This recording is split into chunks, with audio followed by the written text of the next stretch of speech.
Buenas tardes, alumnos. Hoy vamos a retomar algunos conceptos que trabajamos la semana pasada con respecto al propósito de la ética y en sí la ética cristiana. La definición de ética tiene que ver con el descubrir la norma para hacer las cosas con la mejor calidad posible. O sea, estamos hablando de un estándar alto de calidad donde se llega al ideal de hacer las cosas. Cuando nosotros hablamos de la ética cristiana, este concepto nos llega a nosotros con total claridad porque nos enseña cuál es la manera adecuada y la mejor manera de vivir nuestro cristianismo. Entonces, dicho esto, vamos a entrar en materia. ¿Cómo es que nosotros podemos influir en un mundo donde los conceptos cristianos no siempre son bien recibidos? De eso vamos a estar trabajando en esta sesión. Entonces, vamos a tocar el tema del cristianismo y la cultura. ¿Cómo debemos nosotros interactuar en nuestra cultura? ¿Cómo podemos nosotros movernos en un mundo que tiene su manera de hacer las cosas? Ahora pues, hemos entendido que tener a Cristo en el corazón debe darme a mí un norte claro de cómo abordar las cosas, porque ahora soy hijo de Dios. De hecho, la Biblia me explica a mí y me da un concepto claro con respecto a que no debo permitir en mi vida la mundanalidad. O sea, ese deseo de continuar haciendo lo que hay en el mundo, nada más que ahora soy cristiano. Eso es lo que se conoce como mundanalidad. Un cristiano que tiene mundanalidad es aquel cristiano que interactúa y hace cosas como si no hubiera conocido a Cristo, pero sabe que Cristo está en su vida. La Biblia nos inspira a nosotros a recordar que estamos en el mundo, pero no pertenecemos al mundo.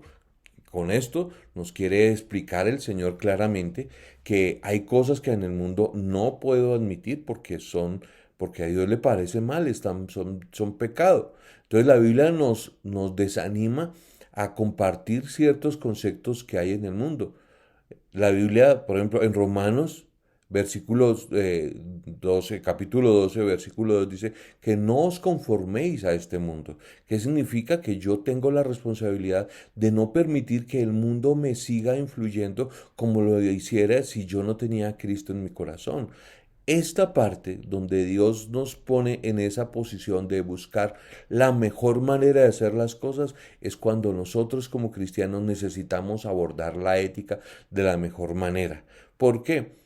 Porque nosotros decimos, soy cristiano y ¿qué hago con el poder que Dios me está otorgando al haberme perdonado, al escuchar mi oración y al tenerme como un hijo amado? Entonces, es ahí donde yo tengo que empezar a pensar de otra manera cómo interactúo con la sociedad y con la cultura en la cual estoy viviendo.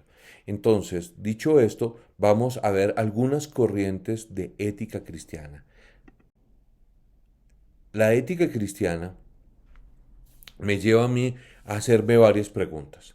Una de esas preguntas es cómo resolver esta tensión que es muy profunda entre mis conceptos éticos y lo que el mundo hace y que no le parece tan mal. ¿Debemos separar de la cultura y vivir aislados? Esa es otra pregunta. ¿Debemos tratar de acomodarnos a la cultura e influir en sus instituciones y sus valores desde adentro?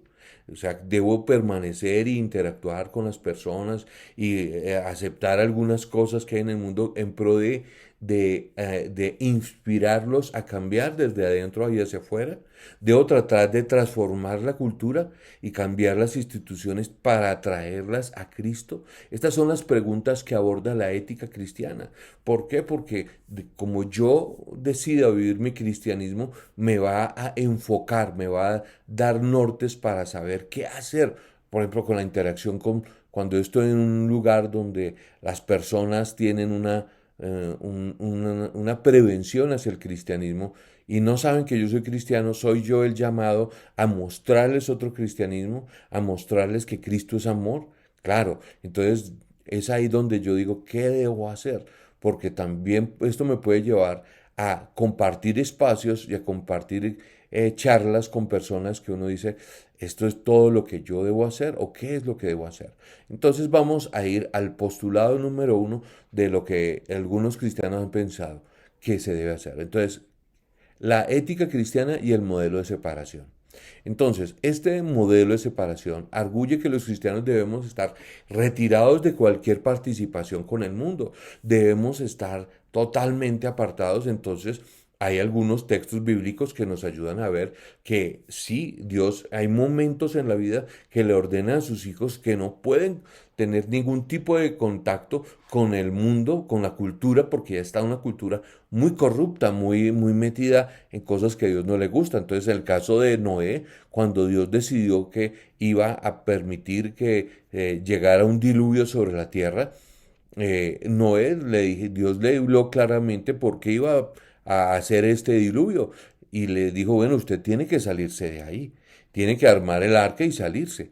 Bueno, ese es uno de los casos. Abraham tuvo que separarse de una Mesopotamia que era totalmente pagana y que no hacía nada de acuerdo a la voluntad de Dios. Y Dios le dijo a Abraham, sal de tu tierra y de tu parentela a la tierra que yo te mostraré. Más claro, ¿dónde?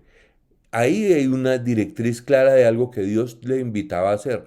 Moisés fue llamado a salir de Egipto según el modelo de lo que Dios quería, era que su pueblo no podía permanecer ahí en Egipto compartiendo todas esas cosas que hacían los egipcios y que indudablemente a Dios no le gustaba tanto. Así que les invitó a que fueran a la tierra que él ya había prometido, tierra que fluía leche y miel. Entonces, de acuerdo a este modelo, la Iglesia de Jesucristo es una corriente en contra de la cultura que vive de acuerdo a sus propios principios y que no tiene nada que ver con el mundo.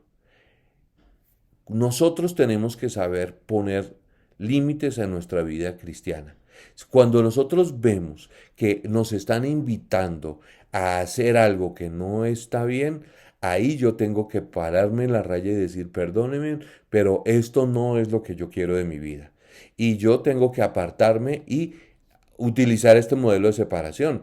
Yo recuerdo hace unos años, cuando yo estaba en la universidad, que la constante era que salíamos los viernes a beber y uno veía a todos mis compañeros bebiendo cerveza y yo tuve que pararme un día en la raya y decir, perdónenme, pero yo soy cristiano, no puedo compartir con ustedes y así ustedes me vean como fanático, pero yo no puedo sentarme con ustedes a beber en el mismo nivel que ustedes están bebiendo. Así que perdónenme, hasta luego y me fui. ¿Y por qué hago esta aclaración de beber en el mismo nivel que ustedes están bebiendo? Porque sí habrán momentos en que nos dirán, vamos a hacer un brindis y nos pasen una copa de champaña, y ahí no veo yo tan inconveniente que levantemos la copa y brindemos. Hasta ahí estamos bien, hasta ahí es nuestro límite. Más para allá no es admitido. Vamos a ver el siguiente nivel, el siguiente modelo de ética cristiana, el de identificación. Entonces, veamos una cosa. ¿Qué es lo que nosotros tenemos que tener cuidado de este modelo? Acomodación a la cultura es la palabra clave para este modelo. Vivir tanto en el reino de Dios como en el mundo. Dios opera en el mundo tanto a través del Estado como a través de la iglesia. O sea, ¿qué significa esto?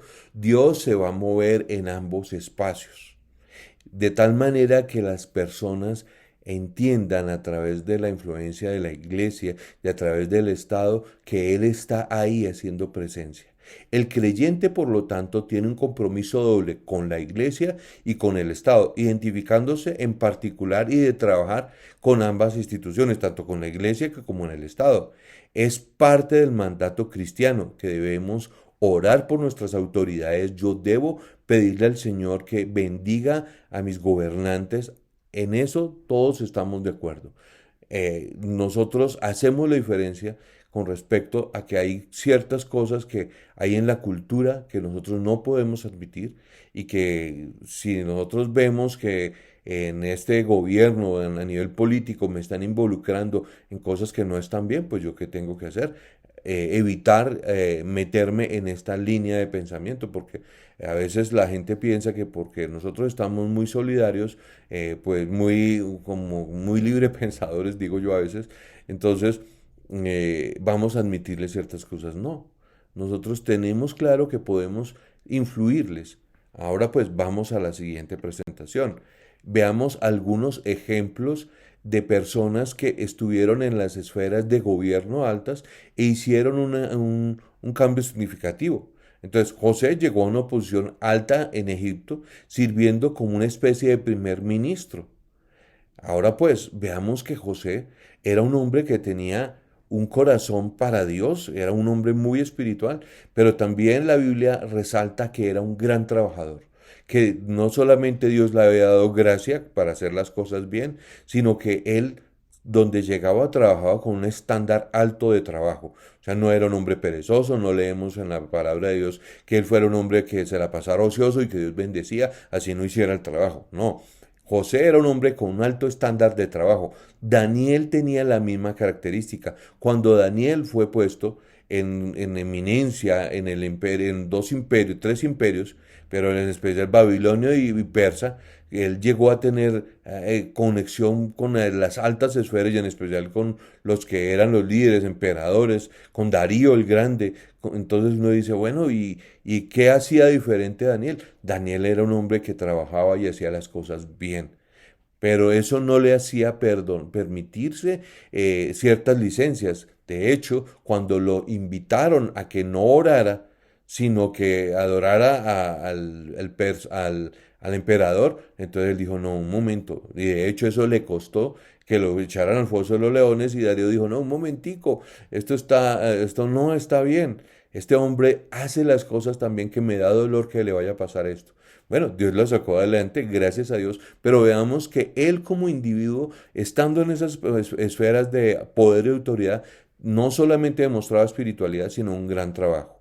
Este modelo, leyendo la presentación, llama a la gente a reconocer el hecho de que hay cosas importantes y buenas en el mundo ahora, o sea, hay cosas muy importantes. También afirma que Dios está obrando en y a través de las instituciones culturales del Estado, o sea, Dios se va a mover a través de un ministerio de educación. Yo puedo ir y trabajar y ser influencia positiva ahí. No es porque yo soy cristiano, no, yo no puedo influir ahí. No, soy llamado.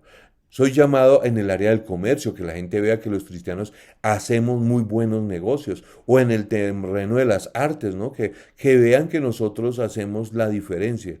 Dicho esto, nosotros tenemos que identificarnos como cristianos que tienden a mostrar y ejemplificar la vida del Señor Jesucristo. Entonces, ¿cuál es el problema de esta unidad o de esta simbiosis con con la cultura? Entonces, el peligro de puede producir una pérdida del valor profético de la iglesia porque puede casarse con la cultura y perder de vista lo provechoso para la vida cristiana. Entonces, hablándolo un poco más detalladamente, esta definición tiene que ver con que una persona puede perder la capacidad de mostrarle al mundo lo que a Dios le parece y no le parece.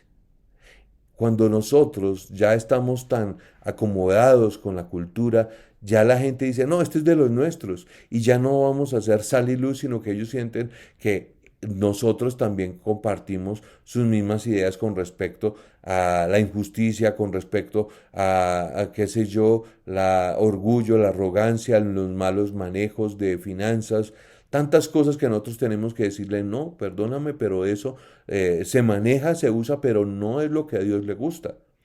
Nosotros tenemos un llamado, por ejemplo, en este tiempo a la educación, pero yo quiero decir no solamente la educación formal, sino las maneras, las buenas maneras de hacer las cosas. Que vean a los cristianos bien educados. Que alguien diga, oye, ¿tú eres cristiano? Sí. ¿Por qué? Porque la mayoría de las personas se dirigen a otros casi que sin saludar. Pero veo que tú saludas amablemente, veo que tú tienes un trato cordial, ¿por qué eres así? Entonces uno va a poder decir, porque Cristo está en mí. Mi nivel de ética me llama a amar a mi prójimo como a mí mismo. Yo te trato a ti como a mí me gustaría que me trataran. De eso estamos hablando. Porque a veces uno se da cuenta que nosotros interactuamos de una manera que no hace diferencia en cuanto a si la gente me ve y dice, ¿este es cristiano o no es cristiano? Y a veces nos tienen que mirar muy de reojo para darse en cuenta que sí, somos cristianos, porque como que sí, en algún punto demuestran cristianismo. Dicho esto, vamos al siguiente paso, a la siguiente escuela de ética en el cristianismo, y es la de transformación. Este modelo toma el poder transformador de Cristo y lo aplica a la cultura. A pesar de la naturaleza caída de la humanidad y el castigo subsiguiente de la creación, la muerte de Jesús, su sepultura y su resurrección quita la maldición sobre el hombre y la cultura.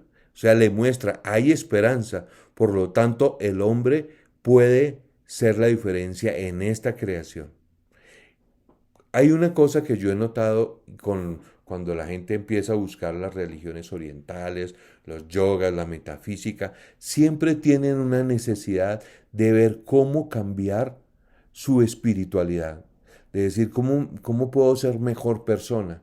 Y el modelo de transformación es el modelo que nosotros usamos cuando le hablamos a una persona de Cristo y le podemos decir, Cristo te quiere mejorar, quiere hacer de tu vida algo totalmente distinto. O sea que el modelo de transformación le explica a las personas cómo el Señor redime y cambia la esclavitud que hay del pecado. Reconoce que en este tipo de modelo se mueve algo poderoso y es el poder del Espíritu Santo para influir sobre la cultura. Entonces, nosotros tenemos que decirnos a nosotros mismos, ¿cuál es mi modelo? Vamos a ir al modelo de la encarnación. Esta propuesta sigue el modelo de Jesús porque Él se separó de la maldad de su cultura, se identificó con sus instituciones y su gente, pero buscó su transformación desde adentro y hacia afuera, cuando agregó a su humanidad su deidad. Entonces, miremos esto que está subrayado en la presentación de PowerPoint. Dice, Jesús se identificó con el mundo en su orden social, es decir, con la gente y sus costumbres. En forma semejante, la iglesia debe hacer lo mismo. O sea, cuando nosotros vemos que el Señor Jesucristo asistía a bodas, porque lo invitaban, que asistía a comidas, que él se sentaba a comer con personas que lo tenían por muy alta estima, pero esas mismas personas decían, mira, si este hombre supiera quién es la que está ahí a sus pies, no lo permitiría porque es una mujer de mala vida. Entonces él le mostraba a las personas amor y decía, no, no, no, nosotros somos llamados a mostrarle amor a las personas en toda circunstancia. O sea, él a nivel de la cultura, él no rehuía esos cambios culturales, más él no compartía ciertas cosas. Entonces, ¿qué es lo que el Señor no compartía? Entonces, él tenía en su corazón claro que él no podía compartir en la manera como la gente que tiene dinero y poder y autoridad manejaba las cosas. O sea, nosotros nunca vamos a ver a un Señor Jesucristo que humillaba a otra persona o que estaba de acuerdo con que alguien que tenía dinero humillara o vituperara. De hecho, al Señor Jesucristo le trajeron la mujer adúltera y el Señor Jesucristo permitió que se la trajeran, venían con piedras y el Señor que le dijo a los que estaban ahí, el que esté libre de pecado, tire la primera piedra. ¿Y ellos qué hicieron? Conmovidos porque sabían que no estaban libres de pecado, soltaron sus piedras y él le dijo, yo tampoco te juzgo. Y era una situación que era por demás compleja, ¿no? Porque estaban trayendo a una mujer para hacerle un daño.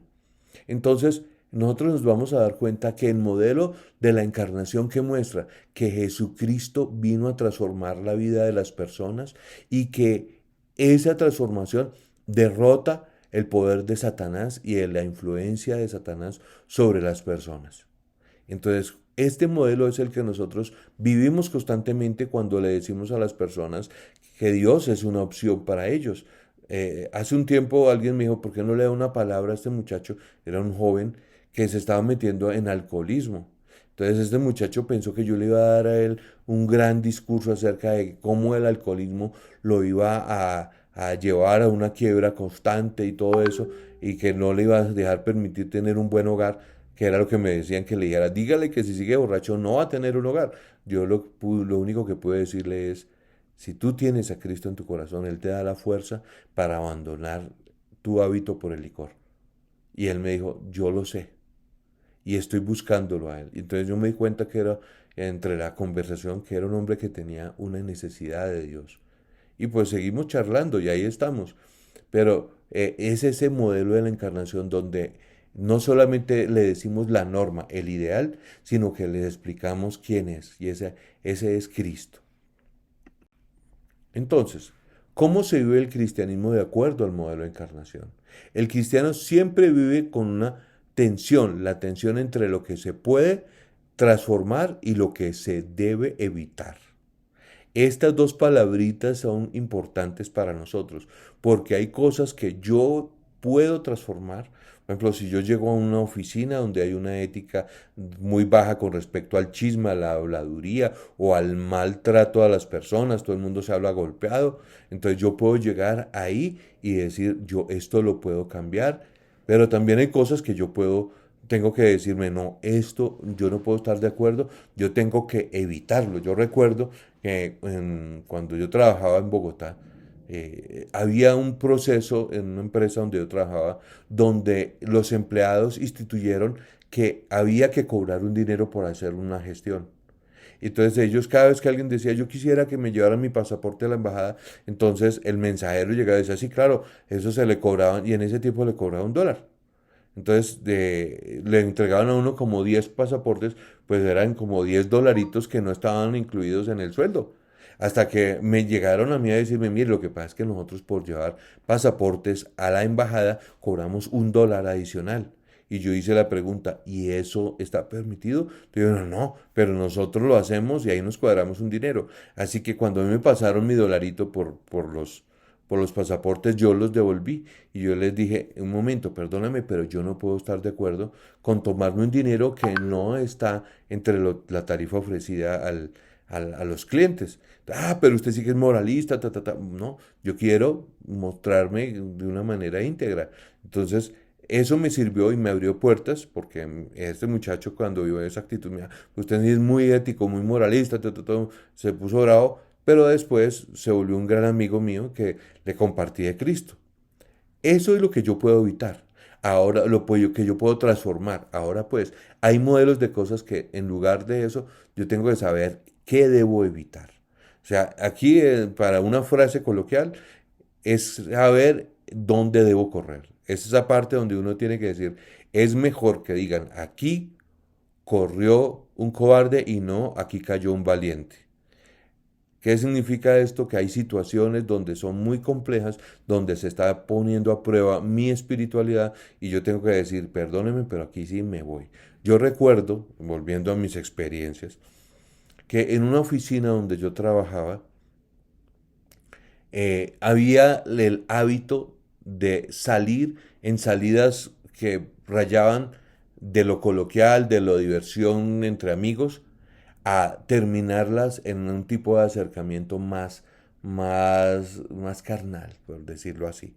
Entonces, a mí me dijeron que saliera con una compañera de trabajo que es muy chévere. Y yo tuve que decir, perdóneme, pues yo también pueda pasarlo hasta chévere, pero por allá yo no voy, en esas salidas yo no voy. Entonces alguien me dijo, hermano, ¿cómo así? Sí, yo no puedo. ¿Por qué? Porque ahí ya está poniéndose en tela de juicio mi comunión con Dios. Entonces, yendo a la presentación, por ejemplo, hay muchas estructuras buenas, el arte, la economía, el deporte, las vocaciones, que siempre podemos influirlas bien, pero existen distorsiones malvadas de esas estructuras buenas.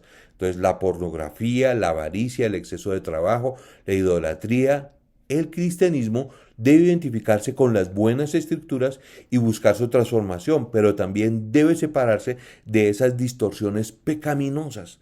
Entonces, yo tengo que saber a qué decirle sí y ver si puedo influir y a qué cosas decirle no y huir.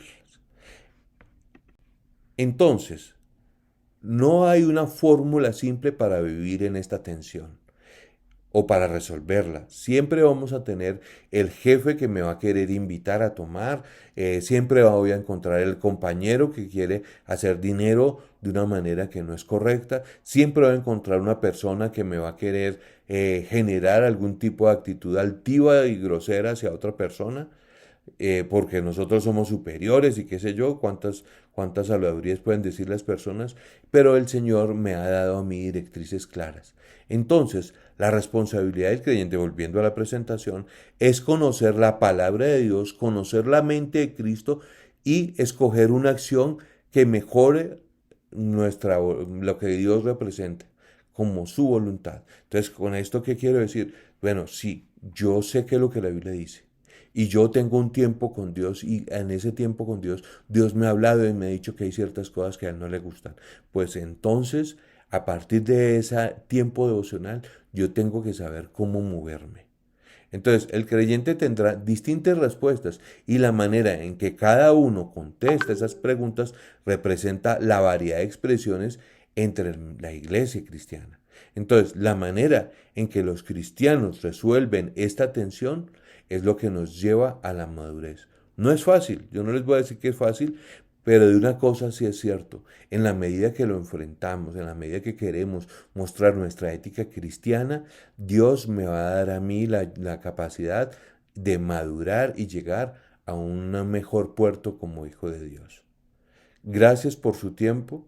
Dios les bendiga de una manera especial. Un abrazo. Quisiera orar por ustedes, ya iba a terminar, pero siento que es bueno que oremos, porque tal vez nosotros estamos enfrentando dilemas éticos y necesitamos que Dios nos ayude. Señor, yo oro porque cada uno de nosotros, Señor, seamos sal y luz donde tú nos has llevado a trabajar, a mostrar tu carácter. Yo te pido, Señor, que sin importar el lugar donde vayamos, siempre el tenerte a ti en el corazón, el tener una relación contigo, sea evidencia de cómo hacemos las cosas, Señor. Que nos vean en nosotros como trabajadores excelentes, como personas que toman decisiones morales equilibradas y justas, y que todo lo que hacemos lo hacemos para tu gloria, Señor. Te pedimos que nos ayudes, Señor. En el precioso nombre de Jesús te lo pido, Señor. Amén. Gracias por su tiempo. Dios les bendiga.